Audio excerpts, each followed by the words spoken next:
kuna vitu vingine mtu unafanya kujiuliza, kwani watu wanakutafuta kitu gani? Mbona anapenda kunichokonoa mpaka mimi sipendagi ugomvi na mtu jamani?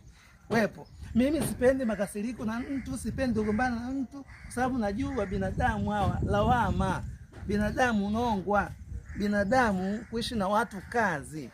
Yaani mara 10 ufuge mbuzi, michuzi yake utakula, na mbuzi atakuzalia vitoto vingi.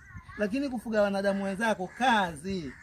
Hai, kama mfano kilichonikuta Sumani nani yule, mambo aliyofanyaga Mtwara pale kuharibika. Kumuua mdogo wake, kumweka ndani, kumfanya nsukule. Mdogo yule kwenda kuchukua mali kwa watu aende, kaza na kula mali zile za kaka yake, akimaliza hapo anashusha vinyesi pale. Kila siku anashusha vinyesi, kila siku kushusha vinyesi. Sasa watu walikuwa waoni.